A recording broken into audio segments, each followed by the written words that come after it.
ouvir a palavra do Senhor. Glória a Deus. Amém. Bom dia a todos, graça e paz. Mateus 10:41, Jesus disse o seguinte: quem recebe um profeta na qualidade de profeta, terá galardão de profeta. Então, por isso que a gente se esforçou, porque eu creio que temos aqui muitos profetas nessa manhã, a gente se esforçou para fazer com excelência e recebê-los de forma honrosa. Cada um dos irmãos, dos pastores, dos líderes que estão aqui, e o nosso apóstolo também, que é o meu pastor, um grande profeta também nessa geração. Queria aproveitar e chamá-lo também. Queria pedir a você para aplaudir o Senhor pela vida dele. Eu sou suspeito de falar sobre o meu apóstolo, é aquele que é o meu pastor, nossa cobertura há 5 anos, então eu sou suspeito para falar qualquer informação. Vou passar a palavra para ele, para que ele possa se apresentar e dar início a esse momento. Obrigado, querido. Glória a Deus. Bom dia. Que alegria estar aqui com vocês. Eu acordei mais cedo que todos, com certeza. Dessa vez. Alguns aqui acordam muito cedo quando vão até a Volta Redonda. Encontrei alguns queridos aí que já estiveram lá. E deve ser para eu entender o sacrifício dos irmãos, entendeu? Próxima vez que eu apresentar no café lá alguém de Macaé, eu vou lembrar desse trajeto, dessa caminhada tremenda. É sempre uma alegria receber aqueles que querem estar com a gente. Todo mês, na primeira terça-feira, nós temos ali o Rompendo Limites. É um café que tem há anos que faço esse momento, onde vemos muita gente sendo desatada, muita gente sendo abençoada. E também uma das missões que Deus me deu é levar caravanas a Jerusalém. Eu contei até 30 vezes que eu fui lá, depois eu parei. Então, ano que vem eu estou indo em junho. Alguém interessado também, lá a gente pode te ajudar nesse processo, que é tremendo. Eu tenho a ideia de que cada um que se forma pastor devia cada mês pagar uma cotazinha. Quando ele fosse fazer a formatura, ele ia a Jerusalém primeiro, depois se formava. Porque aí você vai a Israel, querido, você começa a pedir perdão, um monte de coisa que você pregou, você fala assim: Deus me perdoa, porque a gente falava de um jeito, agora mudou um pouquinho a perspectiva. Mas é uma alegria estar com os irmãos. Eu sou pastor em Volta Redonda, já pastorei lá há 25 anos a igreja que eu e minha esposa começamos, chama-se Comunidade Evangélica Projeto Vida. A gente usa mais o nome Projeto Vida. Vai agora em janeiro fazer 26 anos. Já há 28 que sou pastor, casado, há também a mesma data, ao mesmo tempo. Temos 4 filhos e uma alegria poder compartilhar da palavra do Senhor, de poder realmente entender o que Deus está fazendo em nossa geração. Eu creio que essa manhã vai ser muito promissora e eu acredito que Deus vai virar uma chave na nossa vida, em nome de Jesus. Amém? Abra a tua Bíblia comigo em Gênesis, no capítulo 18. Eu quero compartilhar algo da parte do Senhor, que há pouco tempo Deus moveu muito em meu coração sobre esse ambiente onde uma cidade estava condenada. Na verdade eram 5 cidades, Sodoma, Gomorra e as 3 também gerações, né, a partir de Cã, e que de alguma maneira especial Abraão ele se põe na brecha, ele se põe diante do Eterno para que de fato alguma coisa pudesse acontecer. Em Gênesis capítulo 18, versículo 22, diz assim: então partiram dali aqueles homens, Gênesis 18, 22, tá? Então partiram dali aqueles homens e foram para Sodoma, porém Abraão permaneceu ainda na presença do Senhor. Olha bem, Abraão permaneceu ainda na presença do Senhor. E aproximando-se a ele disse: destruirás o justo com o ímpio? Só até aqui, vamos orar. Pai, obrigado, Deus, por essa manhã, pela tua graça, pela tua palavra, Deus, pela unidade dos pastores de Macaé, por essa reunião tremenda, Deus, onde há uma porta, um portal que se abre, Deus, quando estamos juntos.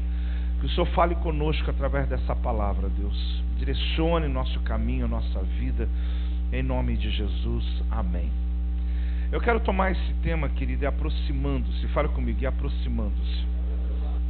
Porque quando a gente olha aqui esse ambiente, essa história, fácil quando você começa a ler sobre a história de Abraão, um homem que deixa Ur dos Caldeus, um povo sumeriano, agora decide seguir uma voz que diz diz a ele que ele precisava ir para um lugar onde Deus o falaria, né? Deus mostraria qual lugar, a terra que te mostrarei.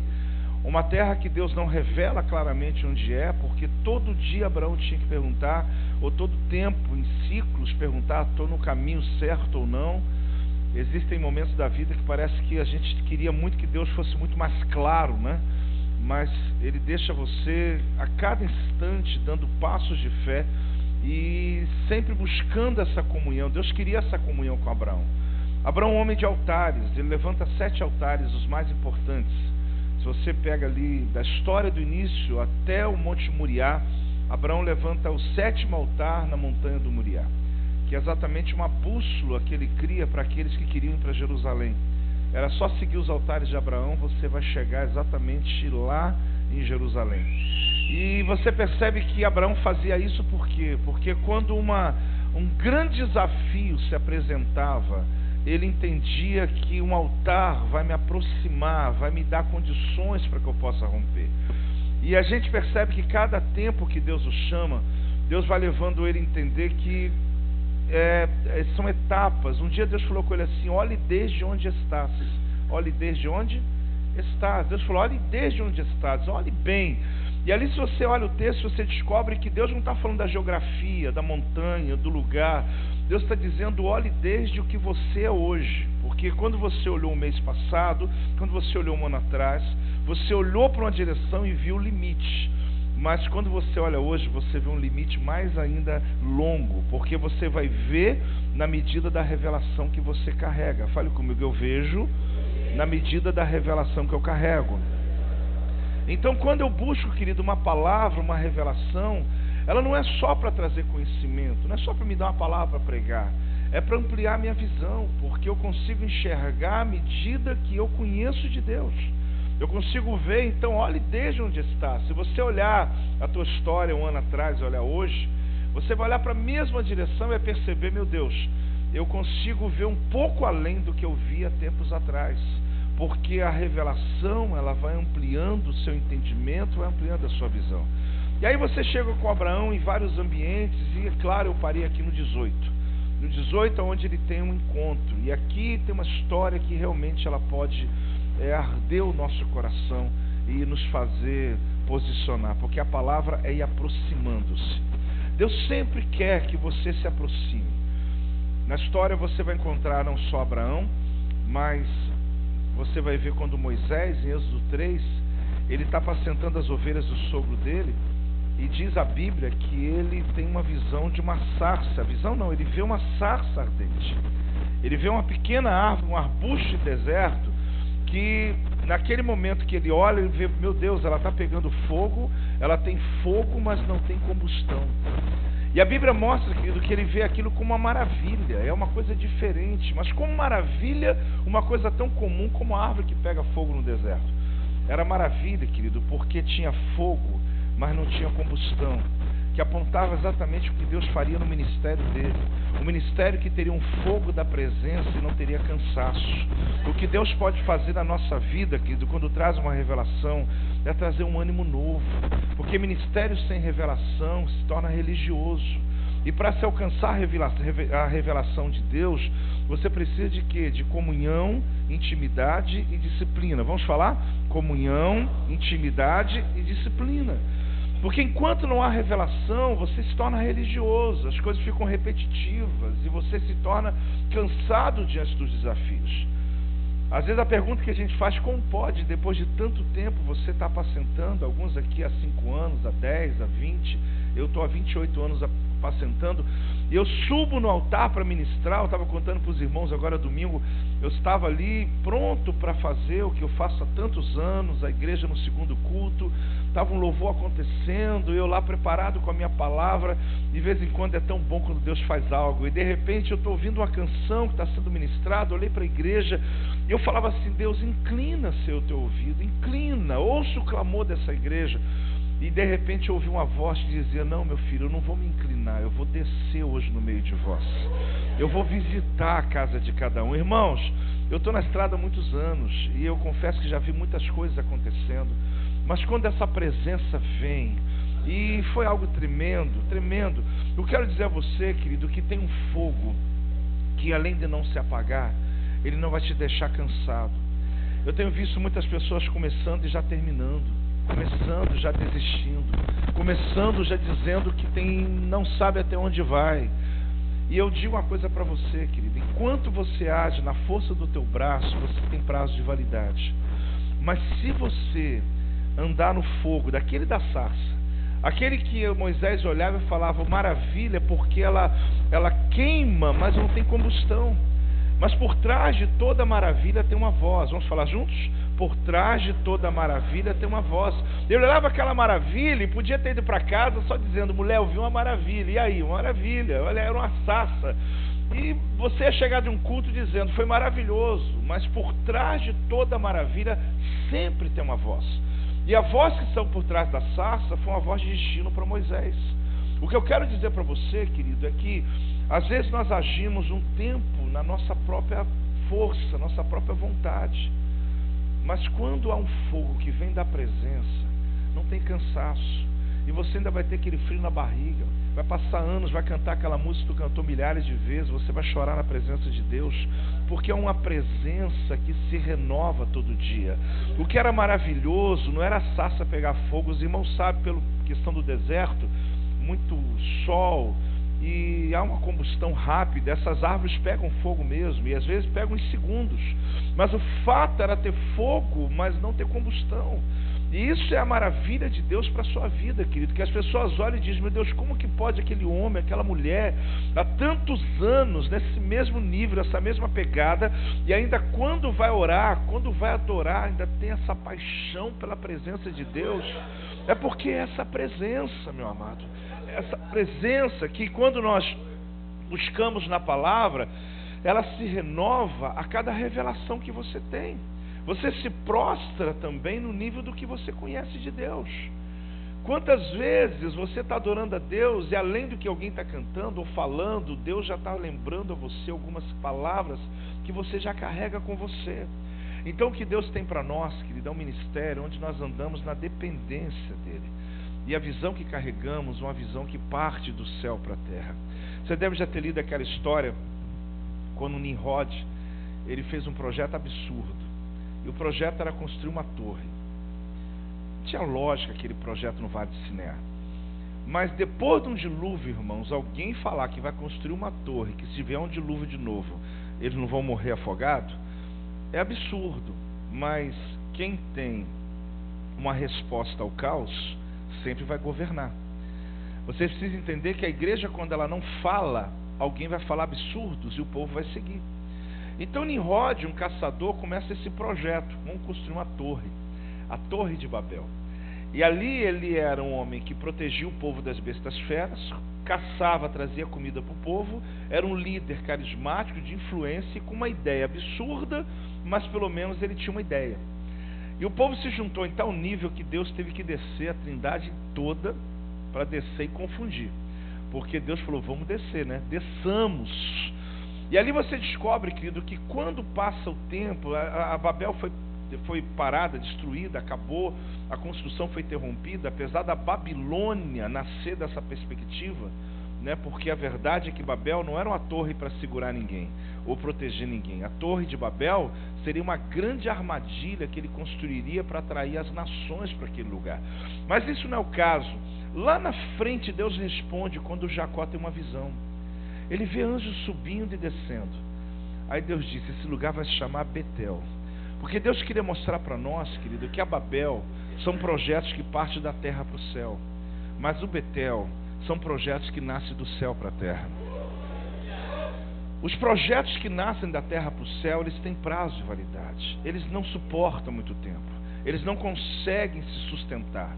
Mas quando vem do céu, lembra de Paulo dizendo, pensamentos que vêm, se você tem um pensamento, busque pensamentos do alto, que venha do alto. Por quê? Porque quando o projeto que você carrega, querido, ele veio de lá, ninguém segura você. E nunca vai ter um cansaço que possa lhe fazer desistir, porque esse fogo da sarça vai se renovar na tua vida a cada dia. E você vai perceber que assim como muitos começam projetos da alma, e até chegam para você: pastor, eu tenho um projeto aqui, e são projetos paralelos, que você não tem pecado a pessoa ter aquele projeto, só que é dela, não é do reino, não é da igreja, e ele quer insistir que aquele projeto funcione. Só, querido, que a Babel representa exatamente esses projetos naturais. Deus quer lhe dar algo que sustente a tua vida. Quem está recebendo, dá um glória a Deus aí, em nome de Jesus. Mas a sarça é a seguinte: o que os rabinos falam é que aquela madeira era tão ruim que não dava para construir nem deuses estranhos. Eles diziam que ela era ruim de talhar qualquer coisa. E a gente fica pensando, por que Deus pega a pior das madeiras, a pior da árvore, para colocar o fogo dele? Já parou para pensar nisso ou não? Então para de novo para pensar, vamos lá. Por que Deus pega o mais tremendo do fogo dele, da unção dele, e ele vai e coloca sobre uma arvrinha, vou chamar assim, de deserto, que não tem fruto, que é ruim até para fazer Deus estranho, que a madeira não serve para fazer móvel, fazer nada, e ele põe um fogo e vira uma maravilha? Já parou para pensar nisso ou não? Parou, sarça? Não, né? Então desculpa. Eu estou dizendo, irmão, porque quando olha para nós e alguém fala assim: que maravilha, você pensa que é contigo. Não, sarça, não é com você nem comigo. Você não vai esquecer disso, não? É o fogo que está sobre você. E quanto mais ele pega e não tem combustão, quanto mais ele vê você movendo-se anos e anos, e a unção está ali com você ainda, e não tem combustão, não tem cansaço, não vira cinza. Tem gente que fala: eu virei cinza. Não, se até o final do ano Deus não fizer, eu desisto de tudo. Irmão, para com esse negócio, porque tem que vir de lá, essa presença renovadora. Então eu amo a palavra, porque de fato, querido, Deus, quando fala conosco, Deus, ele não perde tempo comunicando apenas. Quando Deus fala, ele já está criando. Então toda a palavra de Deus para nós, ela tem um tempo de gestação, mas Deus, na verdade, já cumpriu com a palavra dele. Então, o que eu entendo, quando a gente vai desmiuçando as Escrituras, eu vou entrar já na história de Abraão, tem ali uma devocional importante para a gente, mas se você olha, você vai percebendo o quê? Que o Deus que cria, né? O Deus que fala e cria, você vê ali no Gênesis capítulo 1, versículo 1, né? O Bará, né? Os irmãos, claro, que lêem, estudam, Bará, Deus que fala e cria, o Deus que traz da existência o que não existe, é o Deus que pega do nada e cria. Você vai percebendo ali que quando Deus está falando, ele não está comunicando, a gente comunica. Olha, daqui a pouco eu vou lá na sua casa, você tem que esperar dar a hora, dar o momento, e daqui a pouco tu vai. Agora Deus, quando fala eu vou lá, ele já está te esperando. Por quê? Porque na verdade Deus não perde tempo comunicando nada, a palavra dele já é a criação. Então quando Deus fala sobre alguma coisa na tua vida, querido, já aconteceu. Eu sei que você compreende isso. A Bíblia fala assim: depois destas coisas veio a palavra do Senhor. Por que depois destas? Porque aqui completou um ciclo na tua vida. Para começar o novo tem que vir uma nova palavra. Tudo começa por uma nova palavra. Então cada reunião que eu vou, eu sempre penso: Senhor, será que hoje é um novo ciclo? Será que hoje na tua vida pode ser um novo ciclo? Por quê? Porque cumpriu-se já um tempo. E toda palavra tem um tempo de gestação. Quando a palavra passa do tempo da gestação, acontece um aborto profético. O que acontece? Aquela palavra que você está gerando há tanto tempo, mas passou da hora de acontecer, é um aborto. Então você precisa sempre estar buscando Deus. É o tempo, esse momento, por quê? Porque vem uma nova palavra do Senhor. Então Deus, quando começa algo na tua vida, que dele já terminou. Fala para o teu irmão: quando Deus começa, ele já terminou. Sim ou não? Sim, eu vou te falar o que eu falei para o meu filho. Meu filho pegou um livro meu lá de Salmos. Ele tem 9 anos, eu tenho 4, né? Mas o mais pequenininho está com 9 agora, estava com 8. Ano passado ele fez isso. E aquilo me marcou, eu acho que vale a pena para você entender mais ainda. Ele pegou o livro de Salmo, um livro de Salmo que eu tenho escrito em hebraico, e pronto. Aí ele começou a folhear. E eu achei tremenda a curiosidade dele, porque ele falou assim: pai, esse livro está errado. Esse livro deve estar alguma coisa errada, pai, porque eu passo para frente e os números vão diminuindo. Ele ia passando, os números estão diminuindo. Eu falei: meu filho, não, é porque esse livro é hebraico, então ele tem essa contagem, você tem que pegar daqui para lá. Aí ele: não, pai, mas está errado, porque foi colocado uma coisa errada. Aí eu falei, não, meu filho. É porque o hebraico escreve mesmo aqui, da direita para a esquerda. É assim mesmo. E eles são mais antigos que a gente, então se alguém está errado, seria a gente. Mas eu aproveitei que estava ali naquele ambiente e falei, meu filho, mas tem um detalhe. É porque quando Deus começa a escrever, Ele começa lá do fim. E Ele vem escrevendo. Ele escreve. Então quando Ele chega no começo para você, e você está dizendo assim, Senhor, o Senhor está começando agora. Ele fala, não, meu filho, eu estou terminando. Eu estou terminando. Você entendeu, né? Você entendeu, né? Glória a Deus.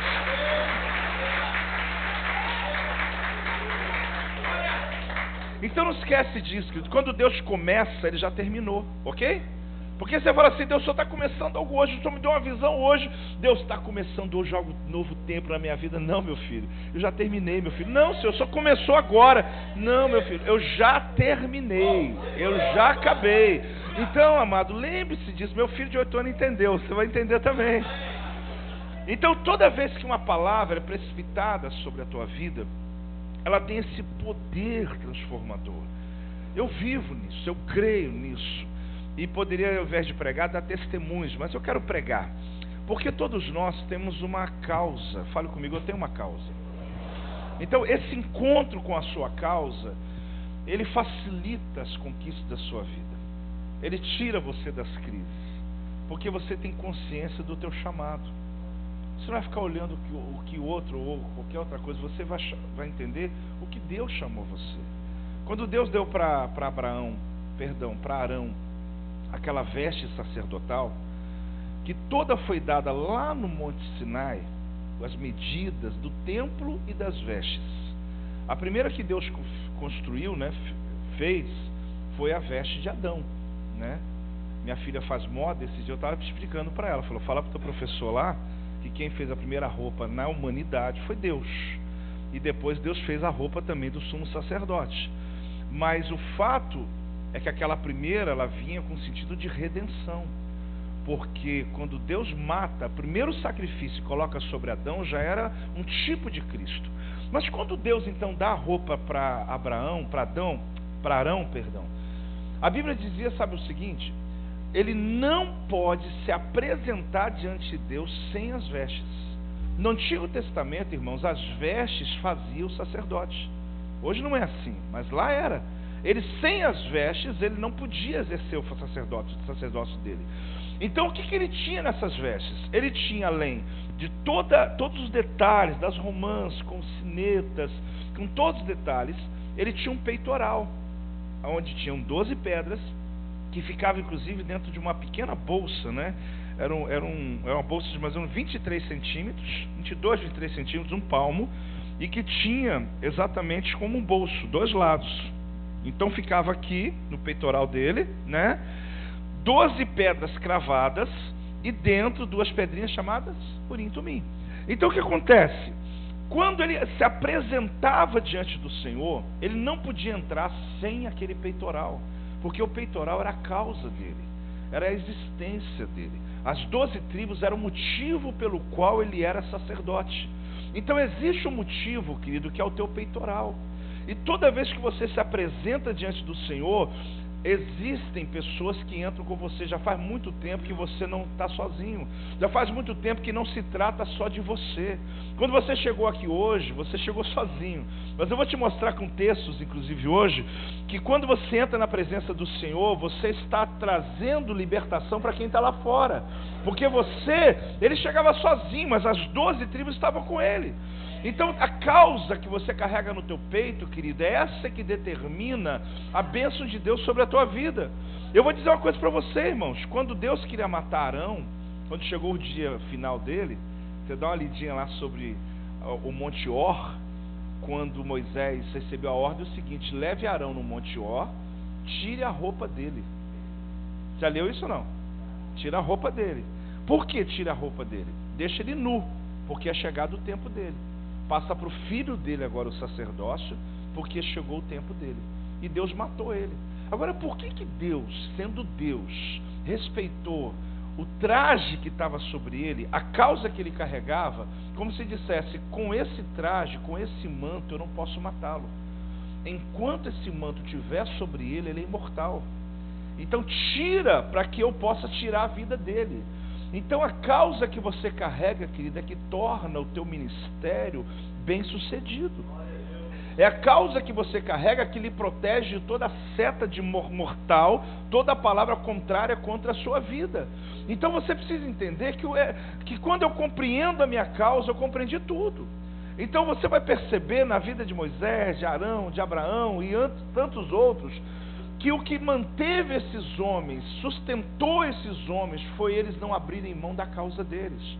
Agora tem uma curiosidade aqui, irmãos, que essas 12 pedras que estavam aqui, do lado de fora, elas eram iguais, cores diferentes, representando tribos, representando como igreja hoje, pessoas diferentes, cores diferentes, pensamentos diferentes. Só que quando olhava-se no peitoral dele, todas estavam do mesmo tamanho aqui fora.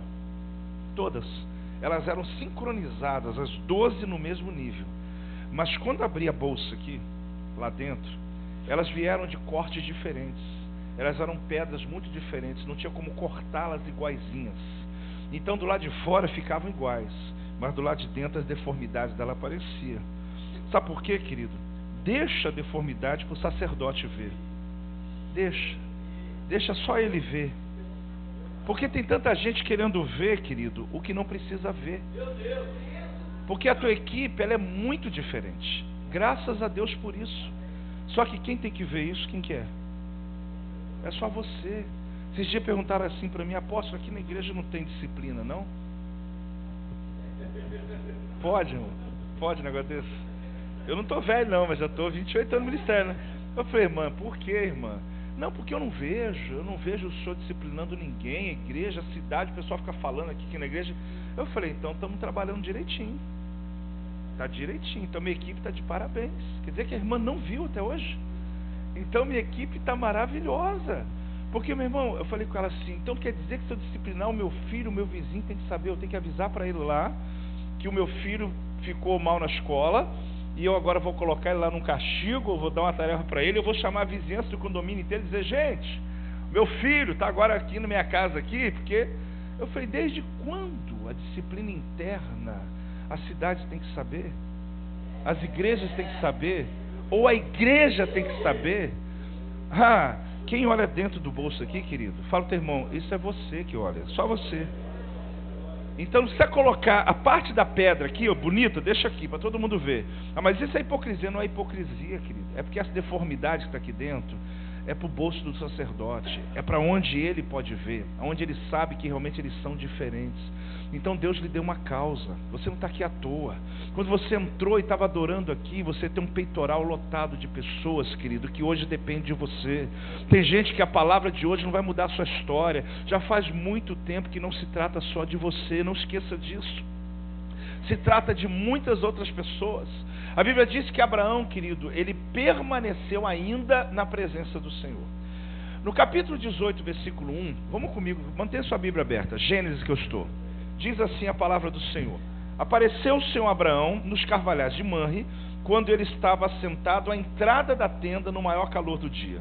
Levantou ele os olhos, olhou, e eis 3 homens de pé em frente dele. Vendo-os, correu da porta da tenda ao seu encontro e prostrou-se em terra. Irmãos, aqui aparecem 3 anjos. Fala comigo: 3 anjos, 3 missões.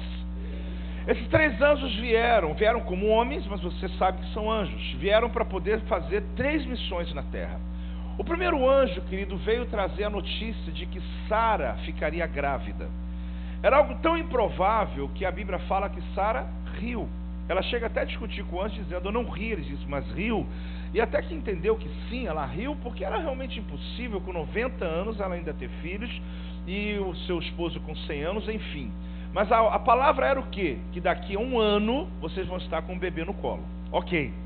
Ali, apesar desse ambiente de incredulidade, logo se entendeu a missão e se esperou em Deus aquela palavra se cumprir. Se você continua um pouco mais, no versículo 16, olha o que diz aqui a escritura do capítulo 18, versículo 16. Tendo se levantado dali aqueles homens, olharam para Sodoma, e Abraão ia com eles para os encaminhar. Esse fato aqui, querido, é básico, porque nós estamos numa cultura, não só sumeriana, mas uma cultura aqui de beduínos, né? Um dia eu estava em Israel, aliás, eu fui para Israel para poder fazer um curso na Universidade Hebraica. Eram 21 dias de curso. Só que tinha um período desses cursos que eles eram aulas fora da sala de aula. E uma noite eles colocaram a gente no ônibus, era um grupo de alunos não muito grande, e disseram: hoje vocês vão conhecer a cultura de Abraão. Aí eu saí todo animado, né? Mas leve roupa para dormir, leve tal. Eu falei: tá ótimo. Entrei no ônibus e falei: vamos embora. Quando a gente chega no deserto de En-Gedi, a gente vai entrando no meio de um ambiente que eu já fui tantas vezes a Israel, mas nunca tinha entrado, e disseram: olha, aqui moram os beduínos. Eu falei: eu sei, a gente passa de ônibus e vê os beduínos aqui mesmo, esse calor. Então, vocês hoje vão jantar aqui e vocês hoje vão dormir aqui. Aí eu falei: meu Deus do céu. E ali eu conheci essa cultura de Abraão, porque eles dizem: você quer conhecer Abraão? Então vai dormir como ele dormia. Até um amigo perguntou depois assim: mas se foi a primeira vez? Eu falei: a última. Tem coisa na vida, irmão, que é uma única vez. E ali eu tive uma experiência. Uma das coisas muito fortes entre os beduínos, querido, é que quando ele hospeda alguém, você se torna responsabilidade total dele. Se vier alguém para vir contra você, ele vai entrar na briga por você. Uma das questões fundamentais é que quando você vai embora, ele vai levar você até a fronteira da propriedade dele ou do país dele. Quando aqueles 3 anjos, um deles deu a missão, falou o que ia acontecer, no 16 diz que eles olharam para Sodoma e eles então foram. Então Abraão, o que ele faz? Seguiu, porque era comum. Ele não podia deixar aqueles homens ir embora, ou aqueles anjos irem embora, sem que ele os seguisse até a fronteira e os protegesse. Mas tem um fator ali muito forte, querido, que na verdade é o que me motivou a compartilhar esse texto com vocês. É que quando Abraão sai, ele mais 3 anjos, eu queria até fazer essa dinâmica aqui, só de 3 homens aqui comigo, aqui pra gente fazer. Vem, Raul, me ajuda aqui, mais 2 homens, tudo bem aí? Tem homem aqui, né? Rapidinho. Isso, pronto. Anjo, fica aqui do meu lado, aqui, ó, do meu lado assim, os 3. É só pra gente poder entender, né? Fica mais fácil. Os 3 saem dali da tenda. Eles estão indo para onde? Sodoma. Na verdade era uma campina com 5 cidades. Sodoma, Gomorra, mais 3 cidades. Curiosamente você vai ver a geração de Cã, que faz parte dessa geração das 5 cidades de Sodoma. E não é à toa que Cã, quando o pai dele bebeu, se embriagou, Noé, né, no caso, dormiu nu, ele correu para descobrir a nudez do pai, ou seja, para poder divulgar a nudez do pai. E Sem, que é da geração, que traz a geração semita, por isso a gente usa o termo antissemita, né, que é a geração de Israel, vem com Jafé e pega um lençol e cobre a nudez do próprio pai. Então tem essa geração até hoje andando por aí de cão, né, ou de Cã, que tem um prazer em descobrir a nudez do irmão, né, corre. Ele liga 2 da manhã, está sabendo, corre, né. Mas você vai ver um detalhe, que lá depois que Noé acorda, ele diz que aquele que descobriu a nudez dele vai servir para sempre aquele que cobriu. Então aquele que gosta de descobrir nudez, querido, sempre será servo daquele que cobre a nudez. Só não esquece disso. Vamos lá. Os 3 anjos estão andando, vamos lá, até o meio aqui, queridos, comigo. Quando chega aqui no meio, que para mim eu estou querendo dizer que é a fronteira, ele vê Sodoma. Só que aí, querido, o texto do capítulo 18, versículo 22, diz que Abraão permaneceu ainda na presença do Senhor. Significa o quê? Que 2 anjos, vocês podem continuar os 2, foram para Sodoma. 2 anjos, fica aí, por favor. E aqui ficou qual anjo? Toda vez que você vê, querido, anjo do Senhor na Bíblia é Malaquiavé, o próprio Jesus no Antigo Testamento, ok? Aqui não se fala exatamente assim no hebraico, mas esse anjo que veio trazer a notícia de que Sara ficaria grávida só poderia ser o Senhor. Por isso que diz assim, alguma coisa demasiadamente difícil. Aí você vai ver no versículo 25, se você vai com a Bíblia aberta aí, quando ele fala sobre esse anjo, ele trata ele como juiz de Israel, juiz de toda a terra. Então agora ele fala o quê? Quando diz a Bíblia assim, e Abraão permaneceu na presença do Senhor, querido, significa que ele se colocou à frente do Eterno para poder argumentar por uma causa. Olha que coisa. Ele se coloca, ele deixa de acompanhar anjo e ele se põe à frente do Eterno, e ele agora deixa os anjos irem. Tanto que, curiosamente, dá uma olhadinha no capítulo 19:1. Quantos anjos chegam lá em Sodoma? 2. Porque na verdade eram 3, mas um foi interrompido. Agora você sabe que por muito menos teve gente morrendo. Tocou na arca, morreu. Fogo estranho, morreu. E Abraão segurou Deus, querido. Se alguém tem a Bíblia contemporânea, aquela do Jane Peterson, você vai ver o texto, então é fantástico. Porque ali ele dilui mais ainda o hebraico. Ele fala, e ele se põe à frente do Eterno, impedindo o caminho do Eterno. A gente está ali só como Deus, é como se ele falasse assim: Abraão permaneceu na presença do Senhor. O que vem no teu coração? Ele levantou as mãos e ficou adorando a Deus. Não, ele se pôs à frente. Pensa que é só Jacó que segurou o anjo, querido? O avô dele já tinha feito isso antes já. Quer dizer, Jacó pegou... Não, a Jacó tinha uma escola. O avô dele já tinha segurado. Agora, por que ele segura? Porque ele tem uma causa. Ele tem uma causa. Aqui, amado, olha bem. Eu costumo dizer que esses 2 anjos foram no Passo da Misericórdia, porque no 19:1 eles chegaram de noite já.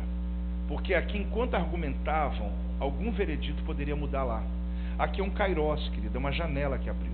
Esse espaço aqui é o que Deus está abrindo para você hoje.